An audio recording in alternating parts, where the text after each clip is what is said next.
বর্তমানে কর্কট রাশির শনিদেবের ঢাইয়া চলছে। মানসিক অশান্তি, মানসিক টেনশন, মনের মধ্যে অস্থিরতা, ভয়, এই সমস্ত কিছু কাজ করছে শনিদেবের প্রভাবের ফলে। তবে প্রত্যেকের এই জিনিসটা হচ্ছে না। যাদের ক্ষেত্রে শনির অবস্থান খুব খারাপ রয়েছে, শনির সাথে চন্দ্রমার সম্পর্ক রয়েছে, দেবগুরু বৃহস্পতির অবস্থান খারাপ রয়েছে, তাদের জন্য কিন্তু বিশেষ করে হচ্ছে সমস্যা হচ্ছে। বাড়িতে অশান্তির পরিবেশ তৈরি হচ্ছে, মায়ের সাথে সম্পর্ক খারাপ হচ্ছে, মায়ের শারীরিক অবস্থার অবনতি হচ্ছে, বন্ধু বান্ধবদের সাথে সম্পর্ক নষ্ট হচ্ছে, সমাজে একটা বিকৃতি প্রতিচ্ছবি তৈরি হচ্ছে, কর্ম চলে যাওয়া মতন একটা বাজে পরিস্থিতি চলে আসছে, চোখের সামনে শখের জিনিসগুলোকে নষ্ট হয়ে যাওয়া প্রতিনিয়ত ঘটে যাচ্ছে। আবার টাকা পয়সা চুরি হয়ে যাওয়া কিংবা আকস্মিকভাবে টাকা পয়সার হানি হওয়া ইত্যাদি ঘটছে। জায়গা জমিতেও টাকা পয়সা ইনভেস্ট করে দেওয়া, যে জায়গার জমির কোনো কাগজপত্রই নাই, এই রকম বিভিন্ন সমস্যা কর্কট রাশি ভোগ করছিল এই ঢাইয়া সময়, ঢাইয়া চলাকালীন। এরপর 2025-এ শনিদেব রাশি পরিবর্তন করবে, প্রবেশ করবে মীন রাশিতে। আর মীন রাশিতে প্রবেশ করার সঙ্গে সঙ্গে শনিদেবের ঢাইয়ার প্রভাব থেকে মুক্ত হতে যাচ্ছে কর্কট রাশি। তো আজকে এই বিষয়ে আলোচনা করব শনিদেবের পরিবর্তন, তার সাথে দেবগুরুর যে পরিবর্তন হতে যাচ্ছে এই কর্কট রাশির ক্ষেত্রে কি কি ভালো জিনিস আনতে যাচ্ছে, আবার কোন দিক থেকেও বিশেষ সাবধানে থাকতে হবে, এই সমস্ত কিছু ধাপে ধাপে আলোচনা করব। সমস্ত দর্শক বন্ধুদের জানাই নমস্কার। সমস্ত নতুন দর্শকের কাছে আমাদের এই অ্যাস্ট্রো এসএম চ্যানেলের পক্ষ থেকে জানাই আপনারা অবশ্যই চ্যানেলটি সাবস্ক্রাইব করবেন, এই চ্যানেলের সঙ্গে থাকুন, জ্যোতিষীয় সম্পর্কিত অনেক তথ্য জানতে পারবেন এবং নিজের কুষ্টি নিজে দেখাও শিখতে পারবেন। গ্রহের গোচর সম্পূর্ণভাবে নির্ভর করে জন্মকুষ্ঠির উপর। আমরা যে ফল প্রকাশ করছি, আলোচনা করছি, এটা আমাদের একটা প্রচেষ্টা মাত্র, এটা সম্পূর্ণভাবেই জন্মকুষ্ঠির উপর নির্ভর করবে, এটা একটা জেনারেল প্রিডিকশন। তো শনিদেব রাশি পরিবর্তন করছে, এবার শনিদেব প্রবেশ করবে মীন রাশিতে। আর মীন রাশিতে অবস্থান করছে কিন্তু রাহুর সাথে এই মীন রাশিতে রাহুর সাথে শনিদেবের জুতি তৈরি হবে। আর এই জুতি মার্চের শেষের দিকে তৈরি হবে, মে মাস পর্যন্ত থাকবে। অর্থাৎ এই 2 মাস যথেষ্ট সাবধানে থাকতে হবে কর্কট রাশিকে। যা করবে খুব ভেবেচিন্তেই করতে হবে কর্কট রাশিকে, কারণ এই সময়কালে শনি আর রাহুর মধ্যে একটা মিলিত জুতির প্রভাব কাজ করবে কর্কট রাশির উপর। কর্কট রাশির মনের উপর যথেষ্ট ভ্রম, উত্তেজনা, অস্থিরতা, একটুতে অধৈর্য হয়ে যাওয়া, তেড়ে যাওয়া, গণ্ডগোল করা, এগুলো জিনিস কিন্তু তৈরি হবে। এই সময়কালে যারা গর্ভবতী মায়েরা তারা কিন্তু নিজেদের শরীর স্বাস্থ্যের দিকে যথেষ্ট খেয়াল রাখবেন। এই সময়কালে সন্তানের সাথে মতবিরোধ হওয়ার সম্ভাবনা থাকছে। এই সময়কালে আমাদের সংবেদনশীল জায়গা, যেরকম গুরু শিষ্যের সম্পর্ক, পিতার সাথে সম্পর্ক, শিক্ষকের সাথে সম্পর্ক, এই সমস্ত জায়গাগুলোতে যথেষ্ট খেয়াল রাখতে হবে যে কোনো রকমভাবে গুরুকে, পিতাকে অপমান করা যাবে না, বা যারা ট্রেনার, যাদের কাছ থেকে আমরা শিক্ষা লাভ করছি, তাদেরকে কিন্তু কোনো রকমভাবে অপমান করা যাবে না, না তো এই জুতির বিপরীত ফল প্রভাব তৈরি হবে। এরপর মে মাসের 28 তারিখ রাহু রাশি পরিবর্তন করবে, প্রবেশ করবে মীন রাশিকে ছেড়ে কুম্ভ রাশিতে। আর এখানে 2026-এর ডিসেম্বর মাস পর্যন্ত থাকবে। কর্কট রাশির ক্ষেত্রে রাহুর এরপরে যে অবস্থান সেটা হচ্ছে কিন্তু অষ্টম ঘর। আর এই অষ্টম ঘরে রাহুর অবস্থান যথেষ্ট ভালো না এই কর্কট রাশির জন্য। শনিদেবের ঢাইয়া সমাপ্ত, এবার শনি ভাগ্যের ঘরে অবস্থান করছে মীন রাশিতে কর্কট রাশির ক্ষেত্রে, যেটা হচ্ছে নবম ঘর। কর্কট রাশির ক্ষেত্রে শনি হচ্ছে সপ্তম ঘর এবং অষ্টম ঘরের অধিপতি হয়ে এবার ভাগ্যের ঘরে গোচর করবে দেবগুরু রাশিতে। শনি যখন দেবগুরু রাশিতে অবস্থান করে তখন সেই ঘরের কিন্তু বৃদ্ধি করে দেয়। এবার এই দেবগুরু বৃহস্পতির ঘরে অবস্থান, ঢাইয়া চলাকালীন যখন শনিদেব অবস্থান করছিল কুম্ভ রাশিতে, তখন শনিদেবের যে দৃষ্টিগুলো ছিল, 3টা দৃষ্টি, এই 3টা দৃষ্টি যথেষ্ট ভালো ছিল না, কারণ প্রত্যেকটা দৃষ্টি কিন্তু শত্রু ঘরে পড়ছিল। এবার ভাগ্যের ঘরে অবস্থান করছে শনিদেব, তার 3টা দৃষ্টি যথেষ্ট ভালো, কারণ শনিদেবের 3য় দৃষ্টি পড়ছে বৃষ রাশির উপর। বৃষ রাশি হচ্ছে কর্কট রাশির ক্ষেত্রে লাভের ঘর, এটা যথেষ্ট মিত্র দৃষ্টি, এটা খুব ভালো, খুবই ভালো। 7ম দৃষ্টি পড়ছে রাশির পুরুষার্থ পরাক্রমের ঘর কন্যা রাশিতে, এই দৃষ্টিটাও মিত্র দৃষ্টি। এবং শনিদেবের 10ম দৃষ্টি পড়ছে রাশির 6ষ্ঠ ঘর, যেটা হচ্ছে ধনু রাশি, এটা কিন্তু দেবগুরু বৃহস্পতির রাশি, সমদৃষ্টি পড়বে। আর দেবগুরু বৃহস্পতির রাশিতে বসেই, মীন রাশিতে বসেই এই অবস্থাতে শনিদেব দেবগুরুর রাশি ধনু রাশিকেই দেখবে তার 10ম দৃষ্টি দিয়ে। গুরুর ঘরে বসে গুরুর ঘরকেই দৃষ্টি দিচ্ছে, এই সময়কালে অনেক সুবিধা পাবে কর্কট রাশি। তবে রাহুদেবের যে অবস্থান কর্কট রাশির ক্ষেত্রে অষ্টম ঘর, এই রাহুর অবস্থান কোনো রকমভাবে ভালো না কর্কট রাশির জন্য। কিন্তু আবার এই সময়কালে দেবগুরু বৃহস্পতি রাশি পরিবর্তন করছে। 2025 মে মাসে দেবগুরু বৃহস্পতি রাশি পরিবর্তন করে প্রবেশ করবে মিথুন রাশিতে, কর্কট রাশির ক্ষেত্রে যেটা দ্বাদশ ঘর। এবং এইখানে দেবগুরু বৃহস্পতি 2026 মে মাস পর্যন্ত অবস্থান করবে। দেবগুরু বৃহস্পতির এই অবস্থানে দ্বাদশ ঘরে, আর শনিদেবের অবস্থান ভাগ্যের ঘরে, আর রাহুর অবস্থান অষ্টম ঘরে। 2025 সালে কর্কট রাশির বিদেশ সম্পর্কিত বহু কাজ হবে। বিশেষ করে যারা শিক্ষার্থী, যারা উচ্চশিক্ষার জন্য বিদেশে যাবে তাদের যাত্রা সফল হবে। যারা রিসার্চ জাতীয় বিদ্যার সাথে যুক্ত, যারা মেডিকেলে যুক্ত, সার্জেন্ট, যারা শল্য চিকিৎসক, তাদের কিন্তু উচ্চশিক্ষার জন্য বিদেশ যাত্রা হবে।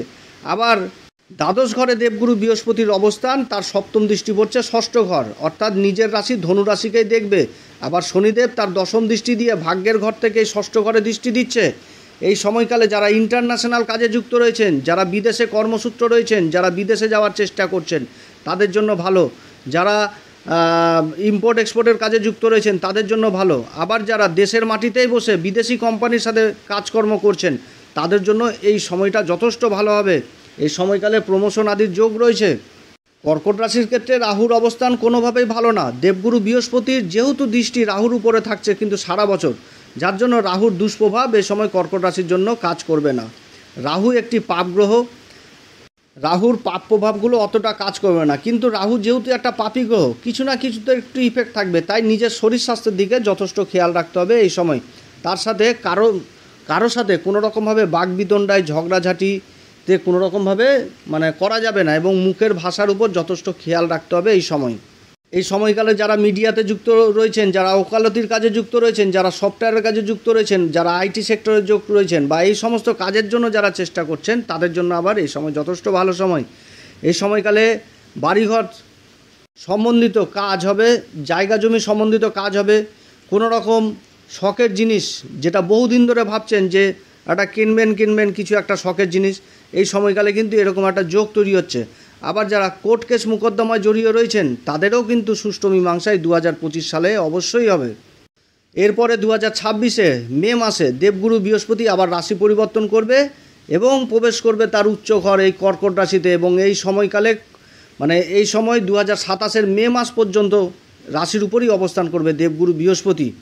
এই সময়কাল কর্কট রাশির জন্য গোল্ডেন পিরিয়ড হতে যাচ্ছে। আশা করছি এই রকম সময় হয়তো বিগত বহু বছর পর কর্কট রাশি পেতে যাচ্ছে।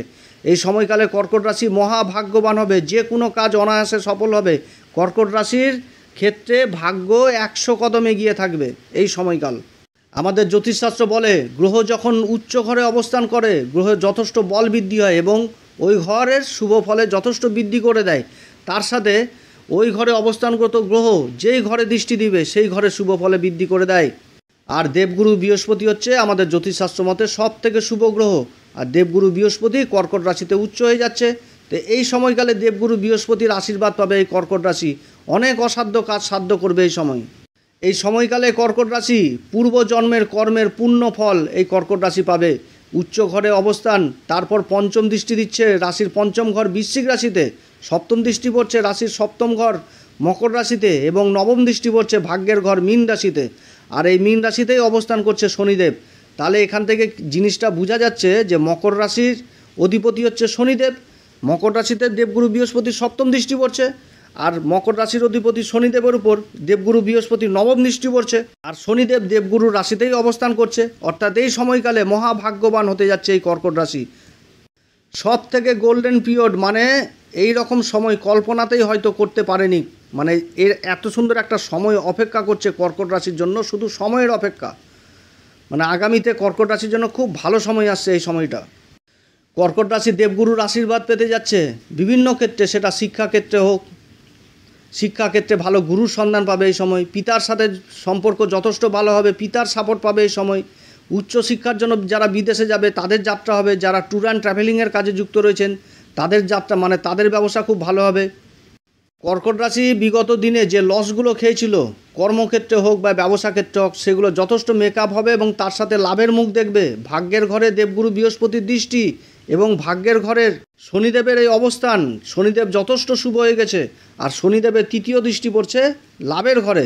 তো একাধিক লাভের রাস্তা তৈরি হবে কর্কট রাশির জন্য, যেটা কল্পনাতেই হয়তো করতে পারবে না এই কর্কট রাশি। দেবগুরু বৃহস্পতি হচ্ছে কি সন্তানের কারক, শিক্ষার কারক, ধনসম্পত্তির কারক, বিবাহের কারক, বাড়িতে কোনো মাঙ্গলিক অনুষ্ঠান হচ্ছে তার কারক। তো অর্থাৎ এই সময়কালে কর্কট রাশির যে সমস্ত পিতা মাতারা সন্তান লাভের জন্য বহু চেষ্টা করেছেন তাদের সন্তানের সুখ এই সময় হওয়ার প্রবল সম্ভাবনা থাকছে। যারা ট্রিটমেন্টের মধ্যে রয়েছেন তাদের এই সময় সাকসেস হওয়ার প্রবল সম্ভাবনা থাকছে। কর্কট রাশির যে সমস্ত জাতক জাতিকাদের বিবাহ সম্পন্ন হয়নি, বিবাহ কোনো রকমভাবে হচ্ছিল না, এবার কিন্তু বিবাহের সম্বন্ধ আসা চালু হবে এবং বিবাহ সম্পূর্ণভাবে পাকাপাকি হবে। এই সময়কালে কর্কট রাশির ধর্মের প্রতি বিশেষ রুচি জাগবে। এই সময়কালে আবার তীর্থস্থান ভ্রমণও হবে। তবে এই সময়কালে রাহু আবার যথেষ্ট ডিস্টার্ব করবে কর্কট রাশিকে, কারণ দেবগুরুর দৃষ্টি রাহু থেকে সরে যাবে।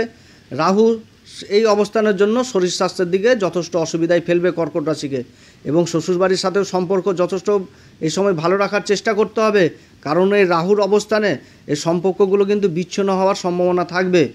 আত্মীয় স্বজনদের সাথে সম্পর্ক ভালো রাখতে হবে। আবার এই সময়কালে কোনো রকমভাবে শর্টকাট ইনকামে যাবেন না, কোনো রকম বেআইনি পথে যাবেন না, না তো একটা বিপরীত পরিস্থিতিও তৈরি হবে এই সময়।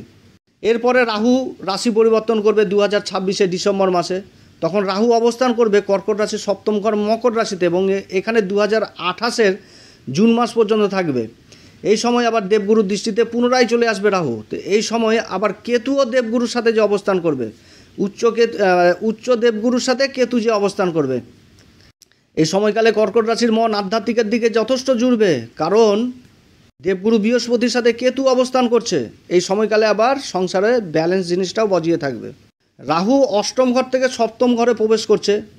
অষ্টম ঘরের রাহু থেকে সপ্তম ঘরের রাহু যথেষ্ট ভালো। শরীর স্বাস্থ্যের ব্যাপারে যে রাহু ডিস্টার্ব করছিল এই জিনিসটা আবার এখানে হবে না, কারণ দেবগুরু বৃহস্পতির দৃষ্টি রাহুর উপর থাকবে। তবে রাহু একটি পাপ গ্রহ, কিছু না কিছু পাপ প্রভাব দিবে। অর্থাৎ এই সময়কালে পার্টনারশিপের মধ্যে মনোমালিন্য হওয়ার সম্ভাবনা থাকবে, অর্থাৎ এই দিকে সাবধানে থাকতে হবে। জীবনসঙ্গিনীর স্বাস্থ্যহানির অভাব থাকবে, মানে স্বাস্থ্যহানি হওয়ার সম্ভাবনা থাকবে।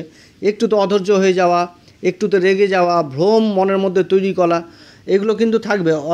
অতএব এগুলো দিকেও কিন্তু সাবধানে। দেবগুরু বৃহস্পতির এই সময় রাহুর উপর দৃষ্টি থাকছে সপ্তম ঘরে। সপ্তম ঘর হচ্ছে কি ব্যবসা বাণিজ্যের কেন্দ্রবিন্দু। তো এই সময় যারা ইম্পোর্ট এক্সপোর্টের ব্যবসার সাথে জড়িত রয়েছেন তাদের জন্য যথেষ্ট ভালো। এই সময়কালে যারা বিদেশ থেকে মালপত্র নিয়ে এসে দেশের মাটিতে ব্যবসা করছেন তাদের জন্য ভালো। যারা ট্রাভেলিং এর কাজে যুক্ত রয়েছেন তাদের জন্য ভালো।